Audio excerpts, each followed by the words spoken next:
You're listening to the Naked Bible Podcast. To support this podcast, go to nakedbiblepodcast.com and click on the support link in the upper right-hand corner. If you're new to the podcast and Dr. Heiser's approach to the Bible, click on New Start Here at nakedbiblepodcast.com.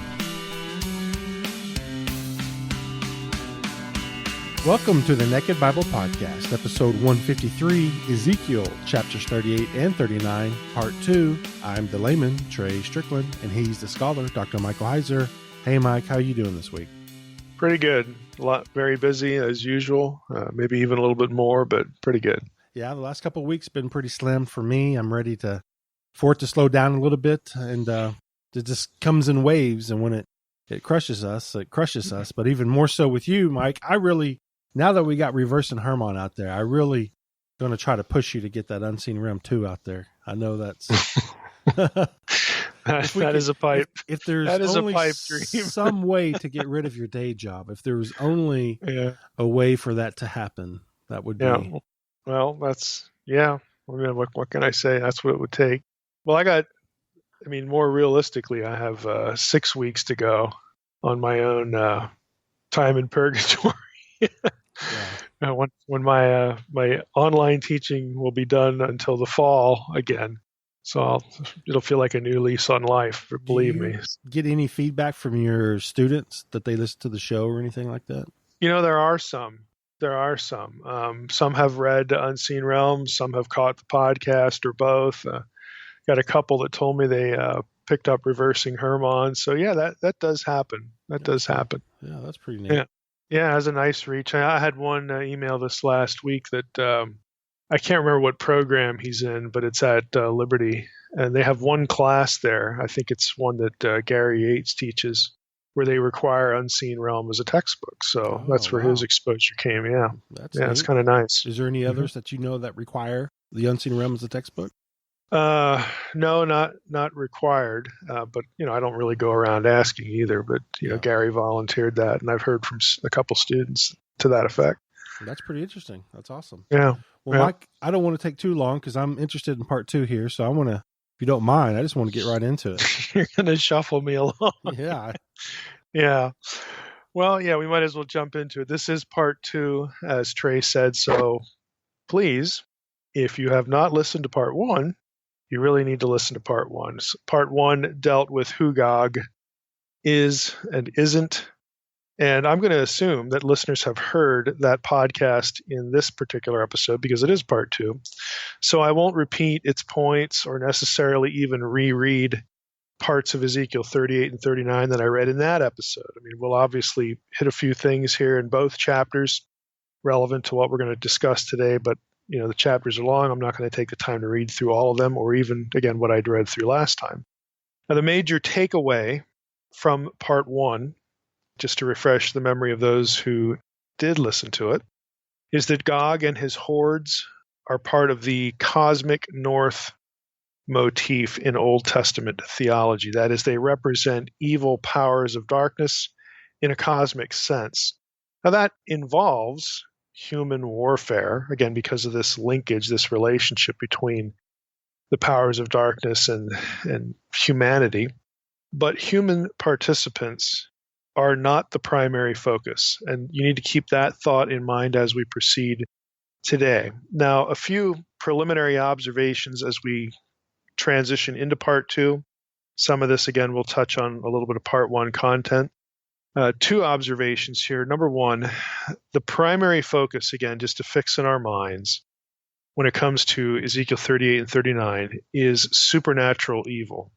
And that's why it doesn't matter if Gog can be satisfactorily identified as a specific person, either in the past or present or future, or not. Gog cannot be clearly identified, but that doesn't matter because the focus is cosmic evil, supernatural evil. It's also why it's pointless to try and impose modern warfare weapons into the chapter, or modern countries into the narrative, or to come up with some kind of silly reason why armies of the future will fight with weapons of the past, the pre-modern era.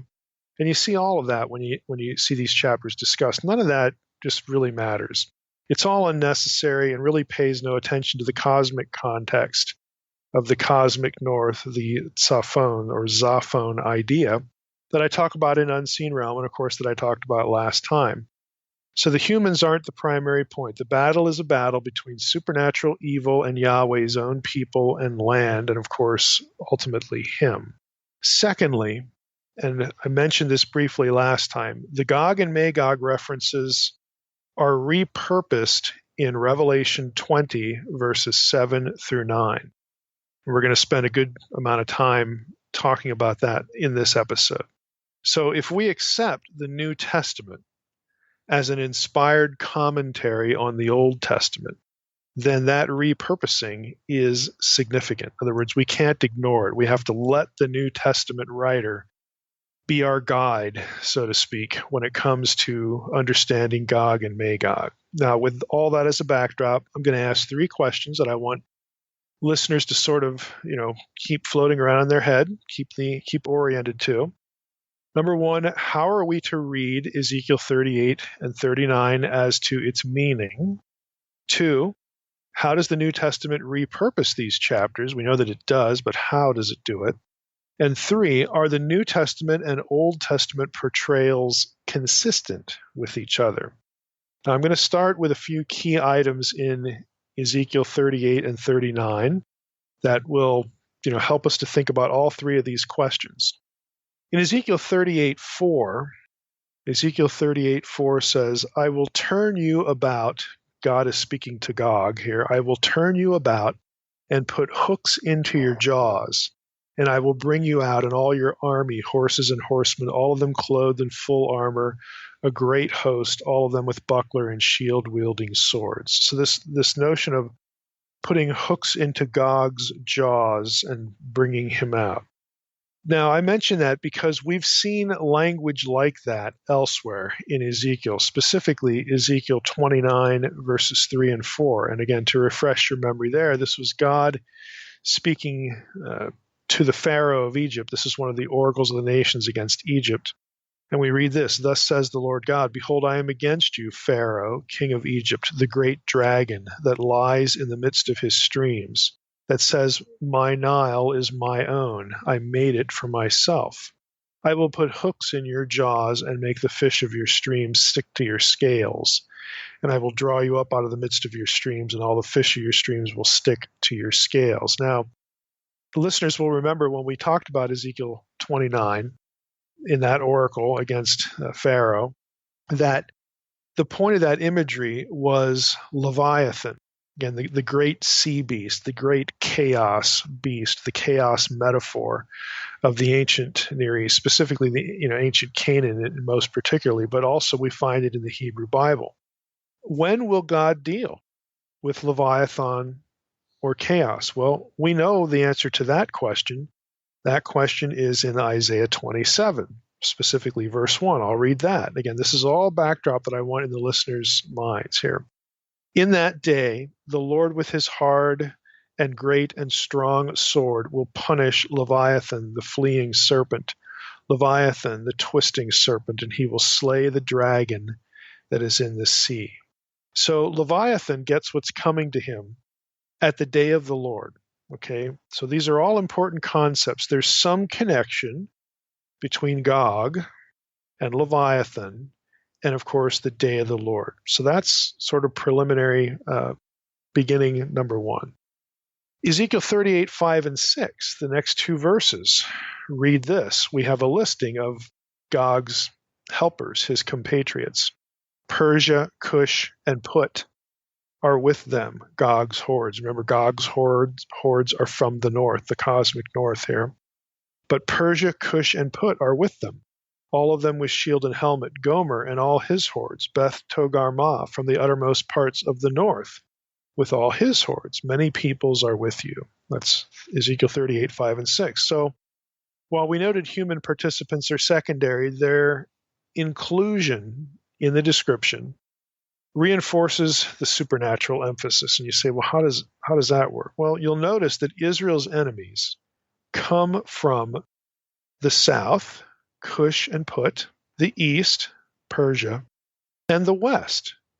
Okay, you say, well, where's the west? Well, back in part 1, we talked about the orientation geographically of Gomer and Beth Togarmah and Meshech and Tubal and again, these place names. And some of them corresponded to Yavan or Javan, which is the Semitic word for Greece, or the Aegean region. And that would be west, of where the battle is going to take place. So what this means is that the imagery is therefore that Israel's enemies come from the four corners of the earth. Now that should sound familiar to readers of Revelation 20 and verse 8, which says that Gog and Magog will come from the four corners of the earth. And Satan will go out, he will go to the four corners of the earth, he will gather Gog and Magog, gather them all to battle. The numbers like the sand of the sea in Revelation 20, verse 8. So there's a connection there. And in the verse that I just read, Gog and Magog are specifically mentioned, but you get this idea of their helpers. Again, all the enemies there in Revelation 20 are from the four corners of the earth. Again, it's interesting because that's where, if we look at Ezekiel 38, that's what we've got. We've got enemies from the four corners of the earth. So the connection is pretty clear. Now the battle takes place, according to Ezekiel 38:8, Ezekiel 39, verses 2 and 4.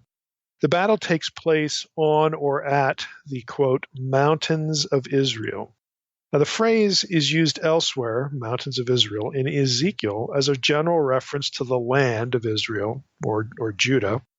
We have it in Ezekiel 6, verses 2 and 3. Again, that one I think is kind of noteworthy. We'll come back to that and read that, but Ezekiel 6, 2 and 3, Ezekiel 19:9, Ezekiel 33:38, we've got 34, verses 13 and 14, Ezekiel 36, 1 and 4, and Ezekiel 37:22. And that's not all the references, but just a sampling. And I want to go to Ezekiel 37:22 and read that. We read, "And I will make them," again, God is the speaker, "I will make them one nation in the land on the mountains of Israel, and one king shall be over them. And they shall be no longer two nations, and no longer divided into two kingdoms." So you read a verse like that, one nation in the land on the mountains of Israel. It's very clear that, it's a phrase that's just used, generally for the whole land. If we go to the earlier reference that I mentioned, Ezekiel 6, "Son of man, set your face toward the mountains of Israel and prophesy against them, and say, you mountains of Israel, hear the word of the Lord God. Thus says the Lord God to the mountains and the hills, to the ravines and the valleys, behold, I, even I, will bring a sword upon you. I will destroy your high places." Again, there, in the immediate context of Ezekiel, he's referring to Jerusalem and Judah. So just two samples there that, again, show a little bit of variety, but still consistency when it comes to this mountain language. Now, the chief mountain, though, in Israel, where the Lord is of course Zion. And we get this language in other passages in the Old Testament, Isaiah 2, verses 2 and 3. Let me just bring that up. "It shall come to pass in the latter days that the mountain of the house of the Lord shall be established as the highest of the mountains, and shall be lifted up above the hills, and all the nations shall flow to it." And Isaiah 27:13 is another one. "In that day a great trumpet will be blown, and those who were lost in the land of Assyria and those who were driven out to the land of Egypt will come and worship the Lord on the holy mountain at Jerusalem." So this is an obvious reference, Jerusalem, it's Mount Zion, so on and so forth. And I point this out because even though we have a plural reference here, mountains of Israel, the day of the Lord is still associated with one particular mountain, and that is Zion, where the temple was, where the presence of God was situated, and which obviously, even though there is no temple now, is forever associated with the presence of God in the temple. And that's going to come up a little bit later again. And I'll just telegraph it now. If you've read Unseen Realm, this is important because of the whole concept of Har Moed, the Mount of Assembly. And Har Moed is behind the phrase Armageddon, right? So Armageddon is not a battle that takes place at Megiddo. It's a battle that takes place at and for Zion, Mount Zion, Jerusalem. And there's a whole backdrop to this discussion, but what I want to, I bring it up here again to get your thoughts oriented to Armageddon. Now, if you're listening carefully now, you're thinking already, no, wait a minute.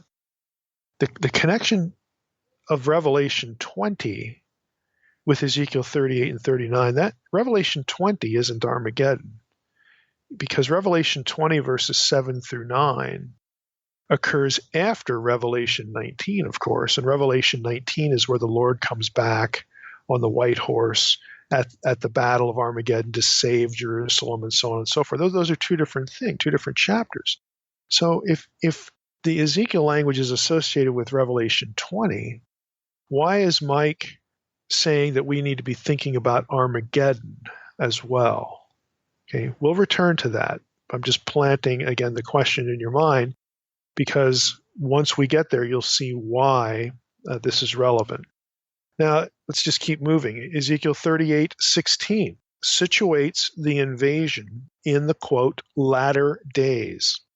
And the description of the conflict uses stock expressions associated with the latter days, or that day, or on that day. In other words, the day of the Lord. Let's just read Ezekiel 38, just to give you an example.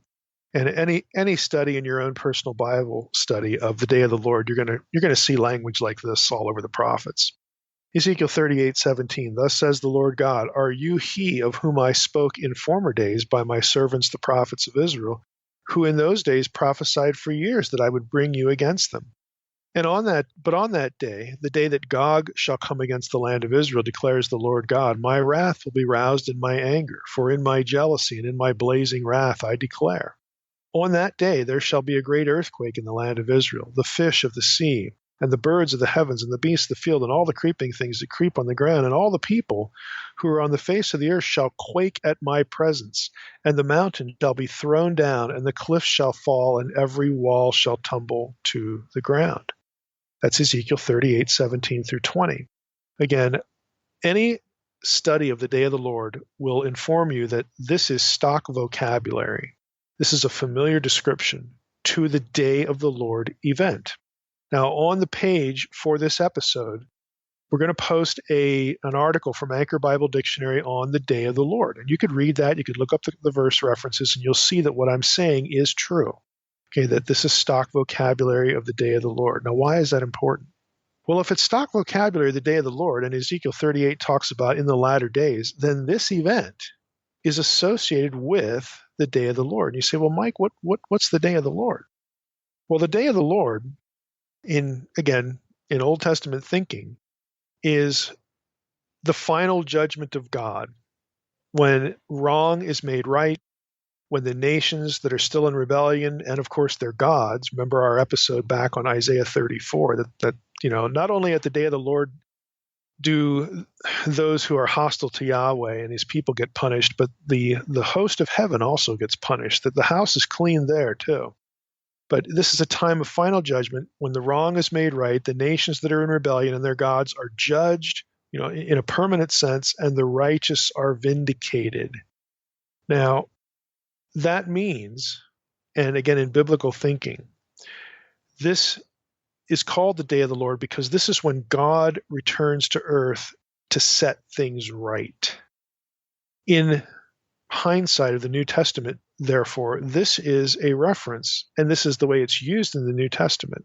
This is a reference to the second coming of Christ. The New Testament uses the phrase, the day of Christ, as a substitution for the day of the Lord. This is the second coming. So this links, this description in Ezekiel 38:17 through 20 links Gog and Magog, this event, this incident, it links it with the second coming of Jesus. Again, what I'm doing is I'm giving you the elements to what Ezekiel 38 and 39 mean and describe. This is not a battle that occurs some years before the second coming. I know that's common to situate this battle in at the beginning of a 7-year tribulation or at the midpoint or whatever. I mean, some put it at the end where it ought to be, because if you're looking at that system, that eschatological system, that's when the Lord's going to return. But that is when this event becomes a factor at the second coming of Christ, and not before, not years before, second coming of Christ, because this is day of the Lord language. Okay? Now, returning back a little bit more, getting a little bit more detail in this description, at this judgment, again, the ones described here in Ezekiel 38 and on into chapter 39, God destroys Gog and his hordes with fiery hailstones from the sky. That's Ezekiel 38:23, Ezekiel 39, verse 6. Again, this fiery hailstones from the sky. Gog and his hordes are buried in the, quote, valley of the travelers. I'm quoting the ESV here. East of the sea, also called the valley of Hamon-Gog. That's Ezekiel 39:11 and 39:15. And we'll have more to say about the travelers. That's actually an important part of what's going on here with Ezekiel 38 and 39. But again, get the picture. This event coincides with the day of the Lord, which the New Testament puts at the second coming. Gog and his hordes are defeated, destroyed by fiery hailstones from the sky. Again, does this sound familiar? Again, you actually get this language in Revelation 20. Again, and you sort of expect it there because Revelation 20 references Gog and Magog. So that's not really a surprise, but I think we need to point it out explicitly. Again, this event is referred to, the day of the Lord, as the day of Christ in the New Testament. And with respect to the New Testament and Revelation 20, again, just by way of a little summary statement here, remember, we have the enemies from the four corners of the earth in Revelation 20. They're destroyed with fire from heaven in Revelation 20.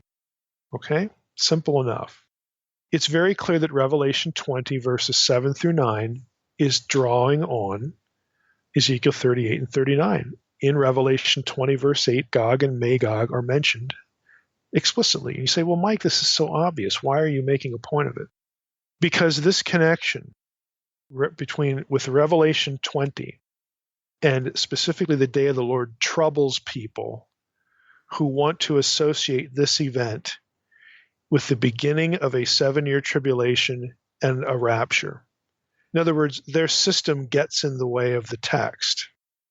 And you will actually see in some writers, people say things like, well, this event in Revelation 20 is a different Gog and Magog battle, not the one in Ezekiel 38. It's a second one.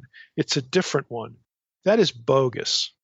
The only reason people are saying that is to make their system prop up. Okay, we're not about systems here. We're about the text. Again, that if we're going to do biblical theology, by definition, it needs to be about the text, not a system that we've constructed and bring to the text and then have to adjust the text to fit the system. That's not what we do here. But you'll see that. So even though this seems like an obvious thing, we have to point it out because this is what certain writers will do. They'll just say it must be a different one so that their system survives. Okay. Now, I'm going to be a little kinder, to systems as toward the end of this episode, because there is certain systems can work within, what we're going to be doing here. This is not going to narrow into one system. So just heads up there. But we need to point these things out again, just to reinforce the idea that the text needs to be primary and systems are put in the background somewhere. Now let's continue on with this burial. The burial language is really important, and frankly, it's kind of interesting. Now, in regard to this reference that Gog and his hordes get buried in the valley of the travelers, okay, this is Ezekiel 39, verse 11, 39:15. Valley of the travelers, also known as the valley of Hamon-Gog. What's being described here? Well, there's a conceptual and a geographical backdrop to this, to what is described in these two verses, that is actually quite consistent with Revelation 20. Let's think of Revelation 20 first. That might be more familiar.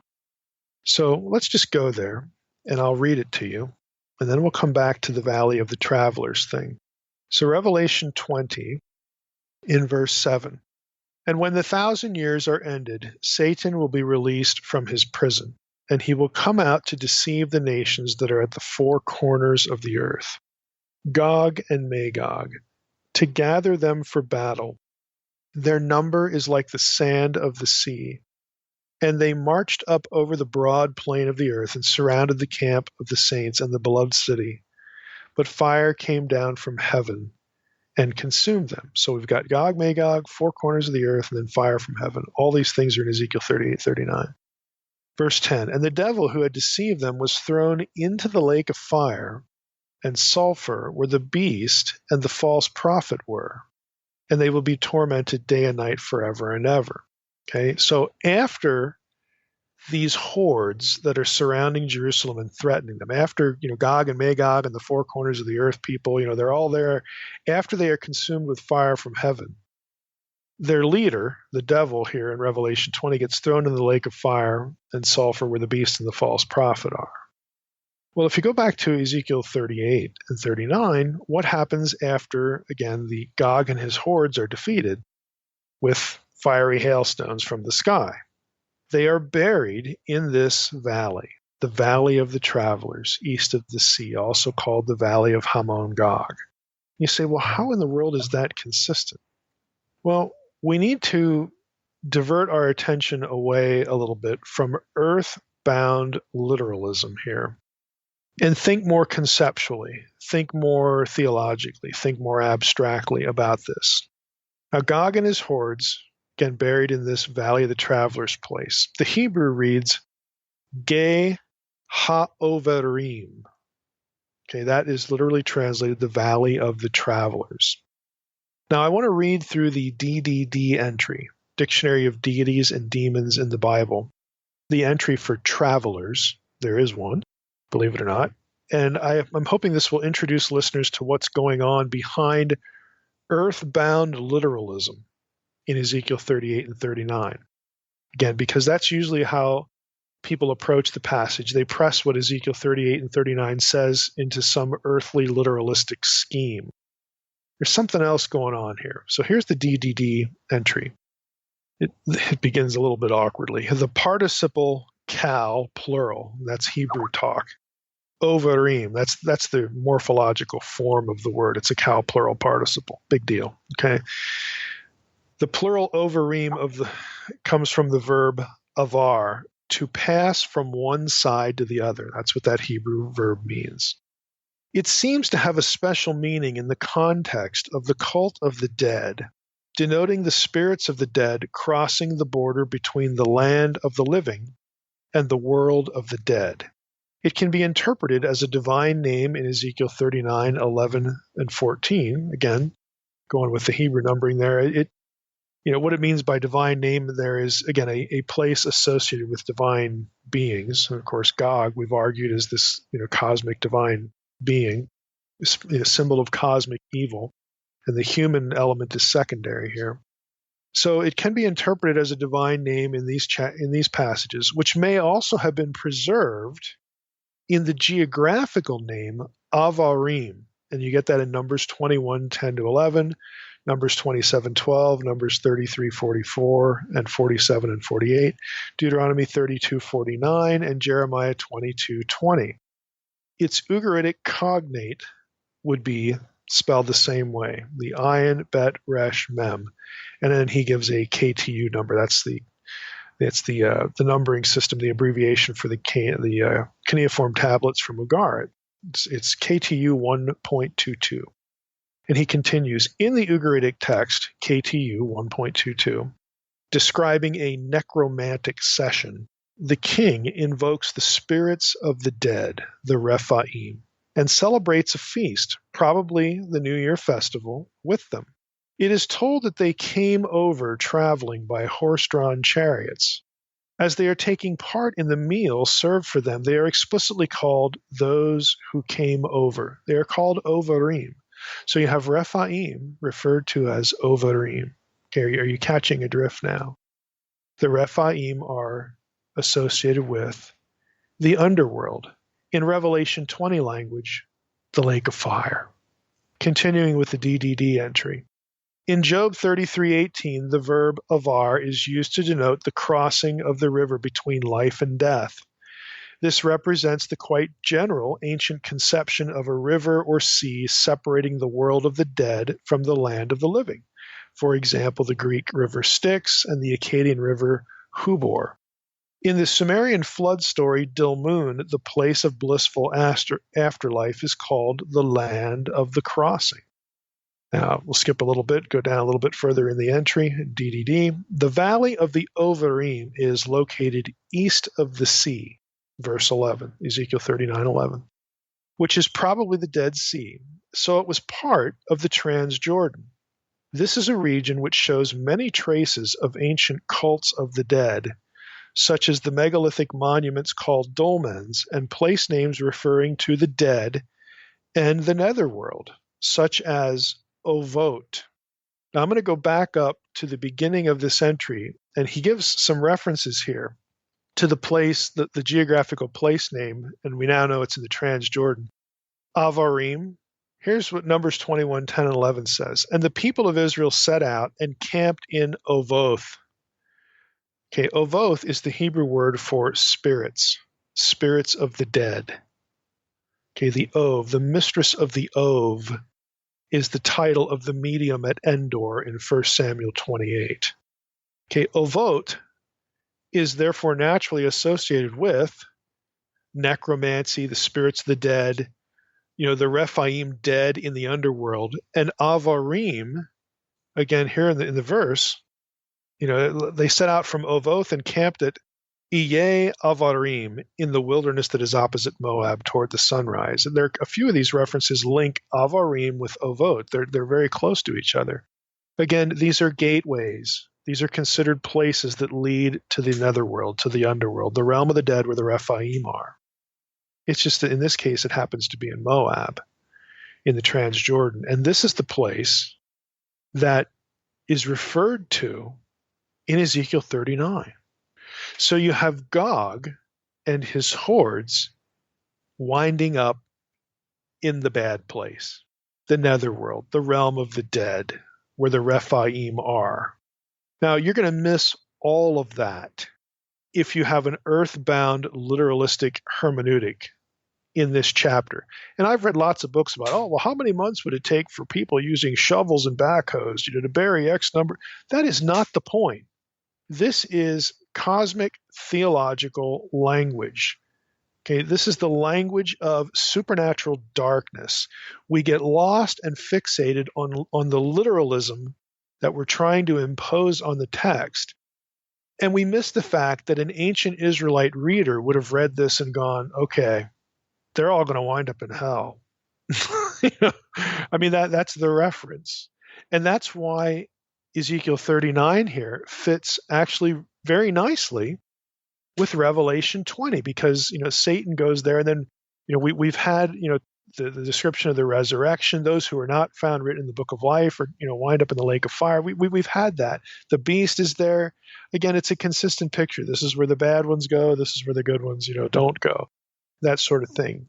And again, we miss that when we're trying to over literalize. Now, I would say, just by way of summary here, viewing the passage this way, again, in a cosmic sort of way, makes the connection to Revelation 20 pretty obvious. In Ezekiel 39, Gog, the symbol of cosmic darkness, and all his hordes go down to the valley of the Oberim. Where else would they go? That's where they basically belong.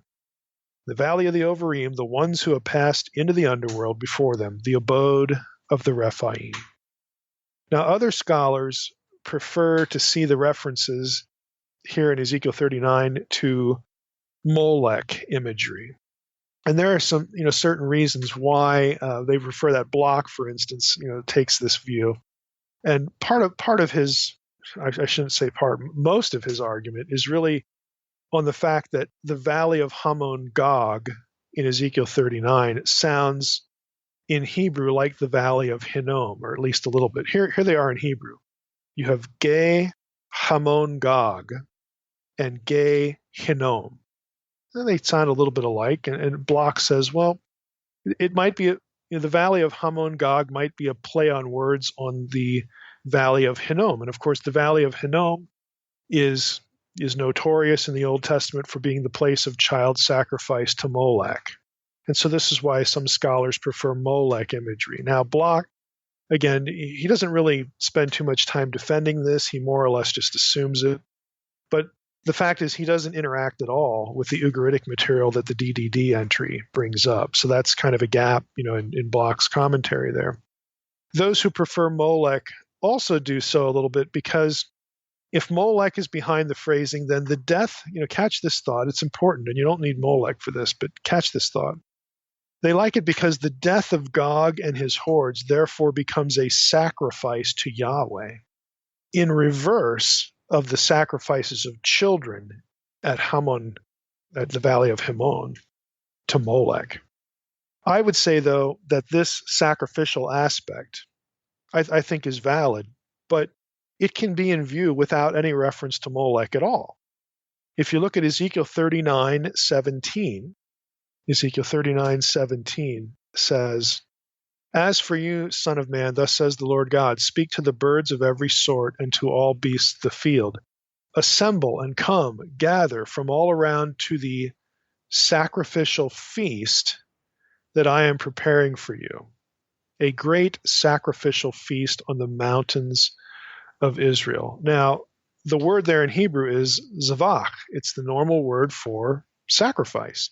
So you don't really need, specifically to have Molech in view here to, understand that what's going on here is, in effect, the offering of Gog and his hordes up to Yahweh as a sacrifice. Again, kind of, reversing the idolatrous pattern that would have been represented by Baal worship or any worship of any other god.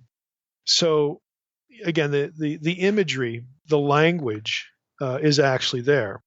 If you don't want, to see Molech, if you prefer the Rephaim imagery, again, which I do, I think it makes a lot of sense, then you can still have the sacrificial element. I want to say something else about this, too, before we leave the point.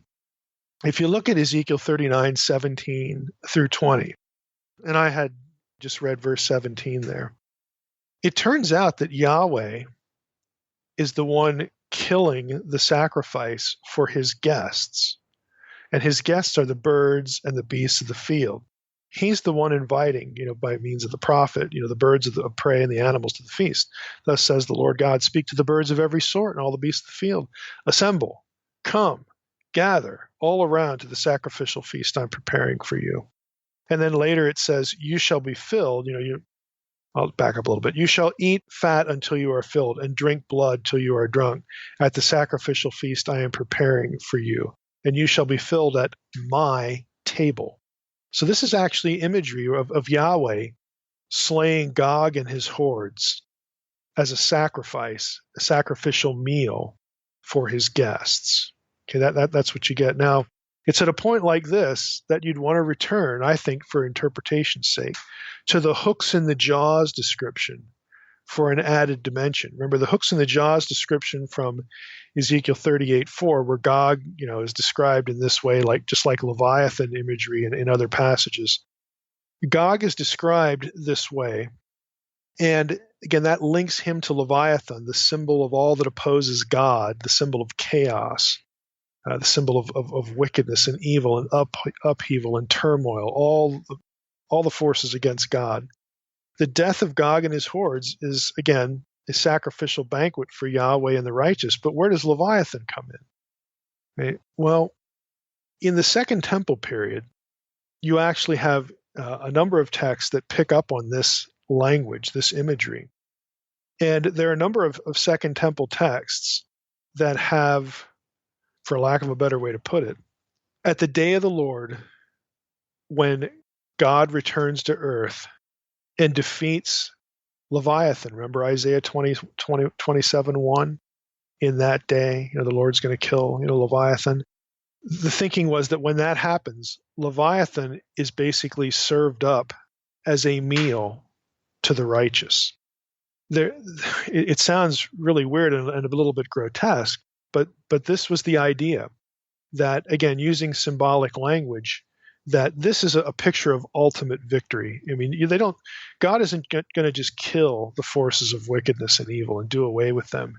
You're going to have a barbecue out of it. Okay? They're evil. Here's the image.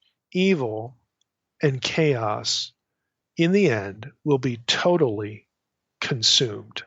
Totally consumed. And the way to convey that idea, again, is this meal imagery. Now that has all sorts of ramifications, I think, for the idea of the marriage supper at the Lamb. What is served at the marriage supper of the Lamb? What is the meat? And the drink. What is again? There's just a number of ways that this can go and can be taken. But it's an image. It's a picture of the final victory, the ultimate victory over evil. Again, it's not that there's going to be like literal eating and all that sort of stuff. But it's an image that's drawn from the Old Testament and even the wider ancient Near Eastern world about what's going to happen to evil at the end. It's going to be totally gone. It's not going to be wounded. It's not going to be kind of left over and all that. It's going to be totally consumed. And that's the point here.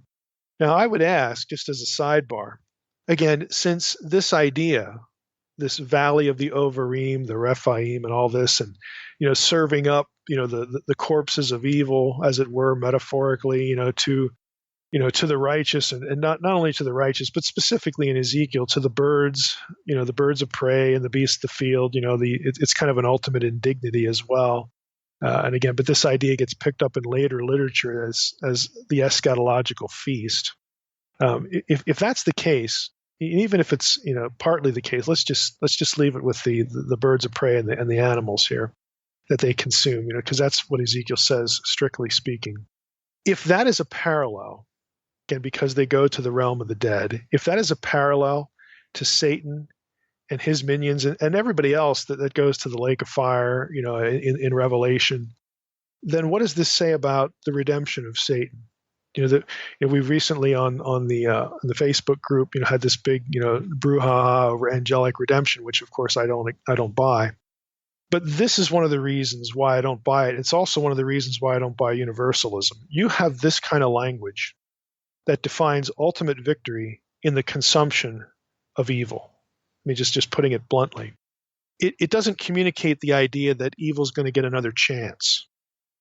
There's nothing in Ezekiel, there's nothing in Revelation 20 that suggests that Satan, his minions, and those under his power who fight against Yahweh and his people get a second chance. They don't get regurgitated, okay, so that they can get another chance. And angelic redemption, when viewed against the context of this kind of whole burnt offering or meal offering language, just doesn't make any sense. And it's not even in the picture, is the point.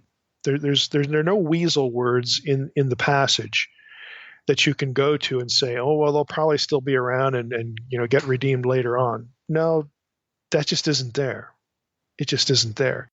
And you get the same kind of sacrificial language, the cherem, devoted to Yahweh, of the conquest, specifically aimed at the Anakim, again, the giant clans and all that. You don't get weasel words there for some later redemption. You just don't. And so this isn't the whole reason, obviously, why I don't buy angelic redemption or the redemption of Satan at some point. It's just one of the reasons I have. But I thought, since we're here and we have this underworld imagery, we might as well bring it up. Now, remember as well, this gets kind of interesting, and this goes into, again, the Second Temple thinking. Who else, again, is in the lake of fire with Satan? Well, it's the beast. The beast. Why does that sound familiar? The beast. We always think of Antichrist, but where does the beast, of the book of Revelation, Revelation 13, come from? Revelation 13:1, the beast rises out of the sea. It's Leviathan imagery. Okay, and Leviathan, the beast, again, the forces of chaos, the forces of everything hostile to God, is what this language points to.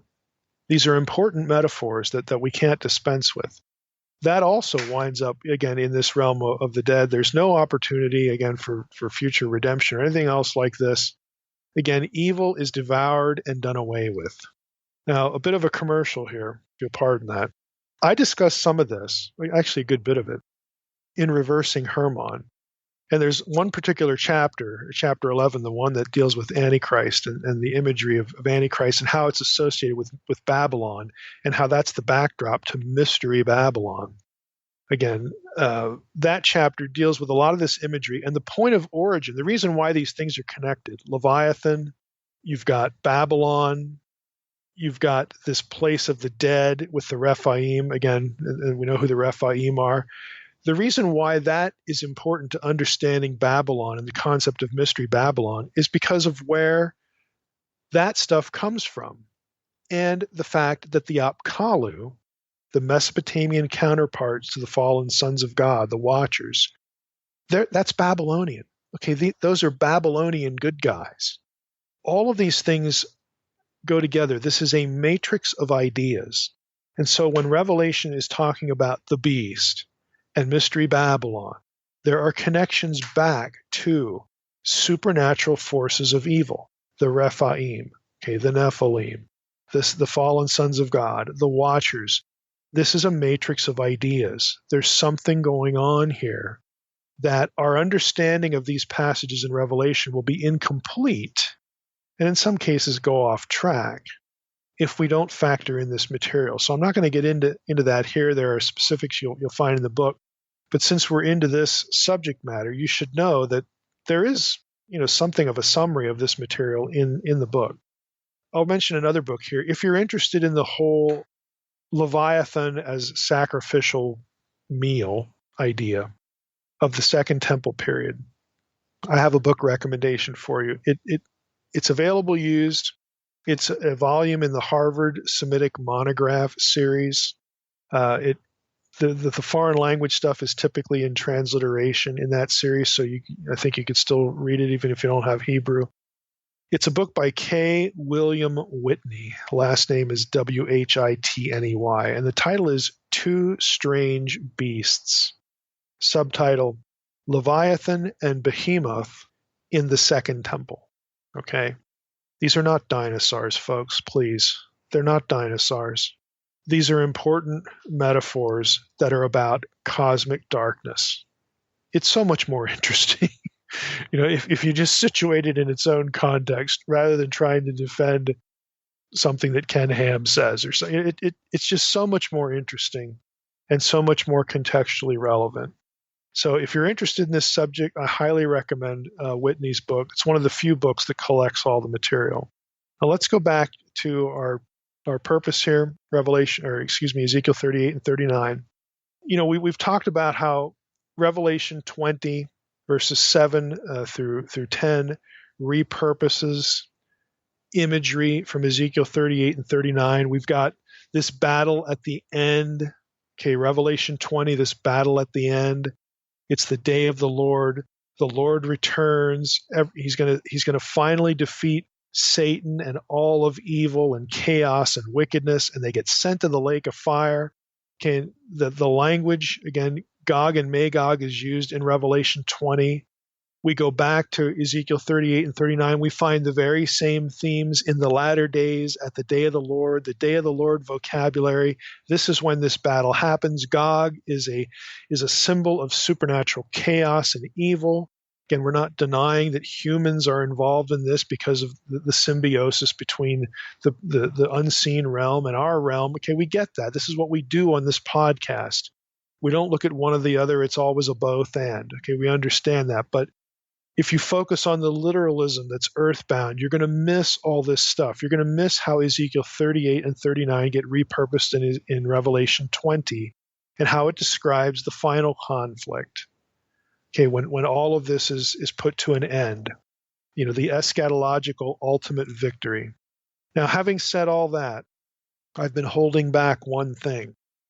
This repurposing is important. It's important for another reason, and there's an element of the repurposing of Ezekiel 38 and 39 in the book of Revelation that for some scholars, they will use it to argue the death of premillennial eschatology. Now, I think that is an overstatement.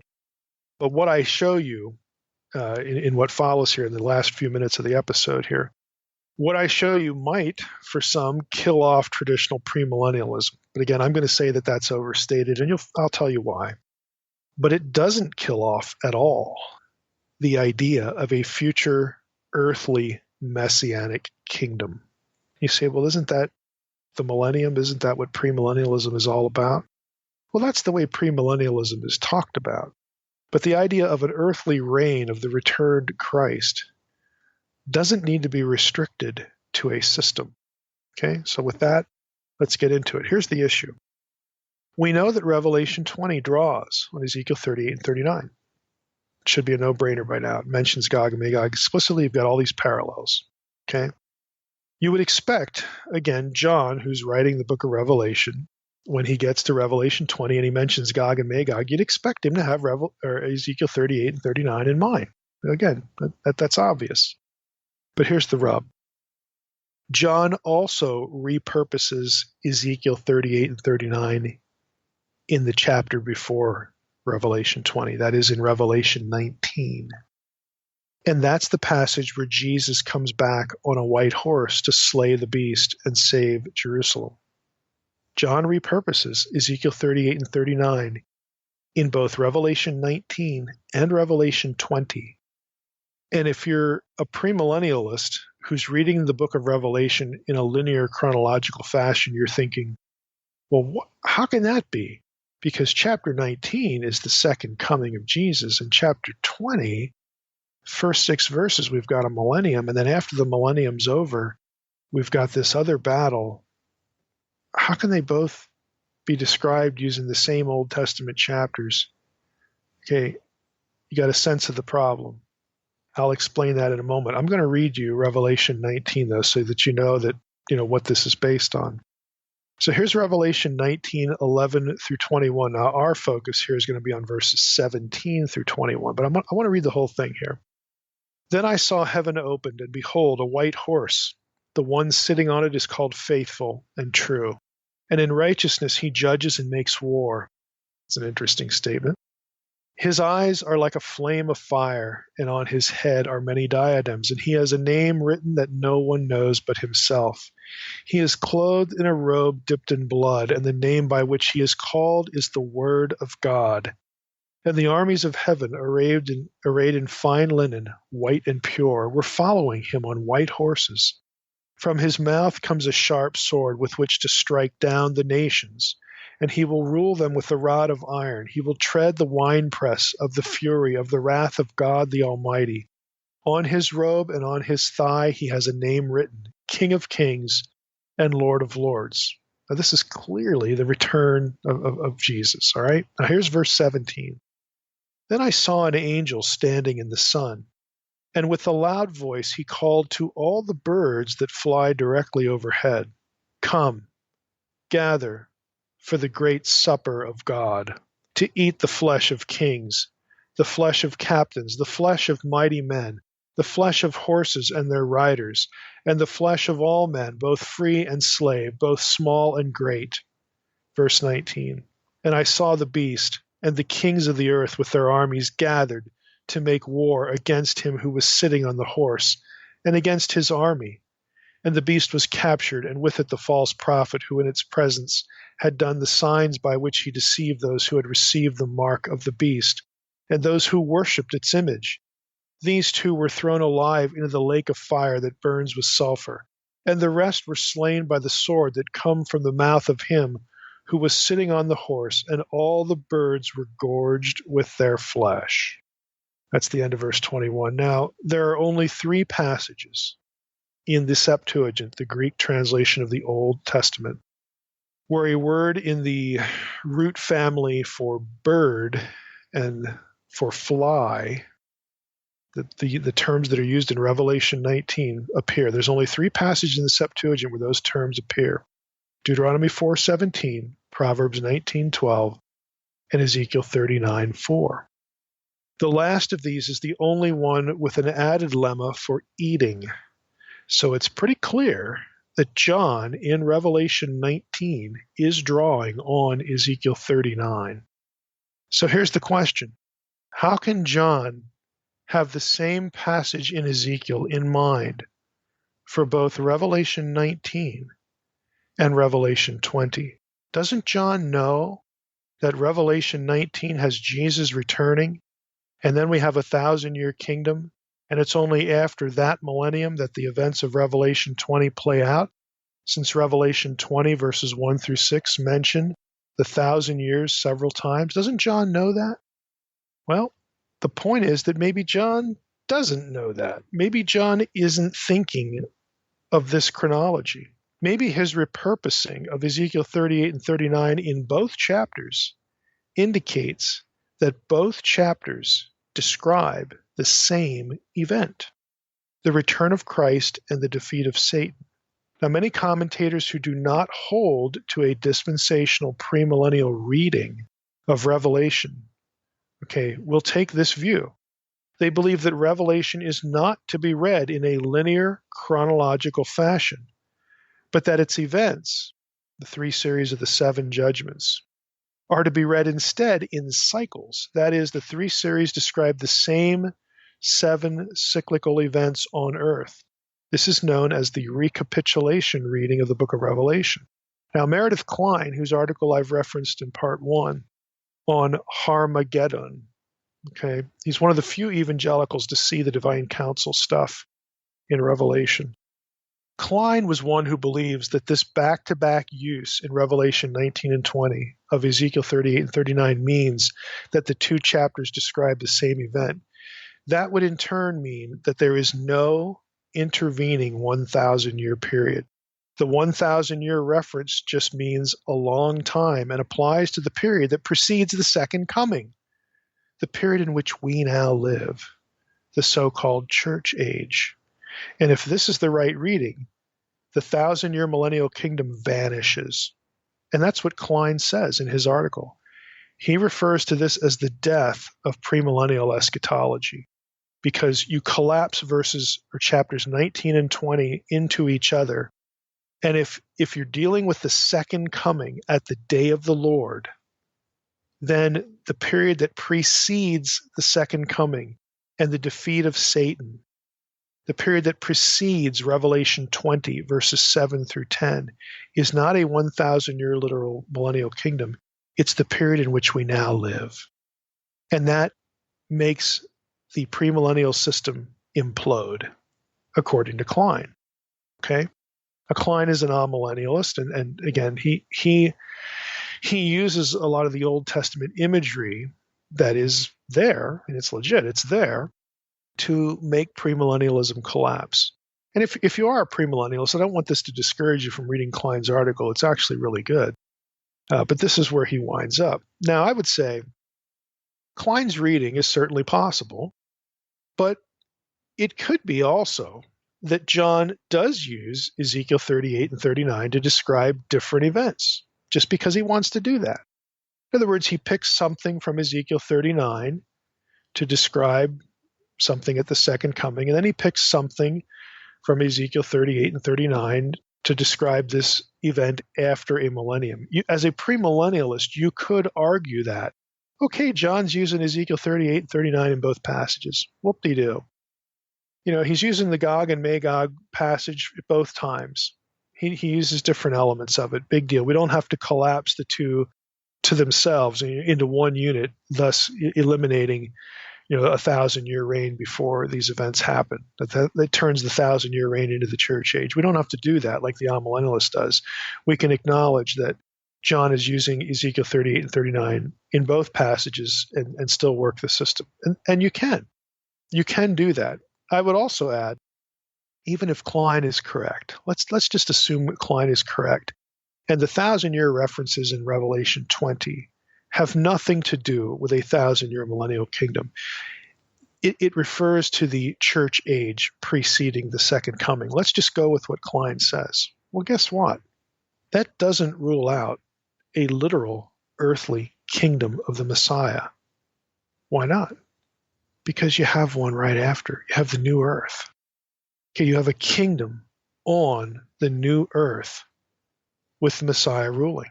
Now, many Millers want the kingdom to be the church age period. That's all they're interested in.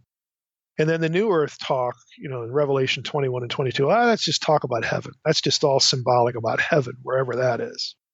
Well, that's a guess. I would suggest, again, that the talk in Revelation 21 and 22 is an earthly kingdom, because That's where it is. It's on Earth. It's a new Eden. It's a global Eden. And I don't think that's accidental. I think that's deliberate. Now, all of this is why I say when I get asked about eschatological systems, this is why I say I don't care about the systems. Who gives a rip? Okay, I think there is recapitulation in Revelation, but I also think there's some linear chronology there too. I don't think it has to be an either or. I think it's a both and.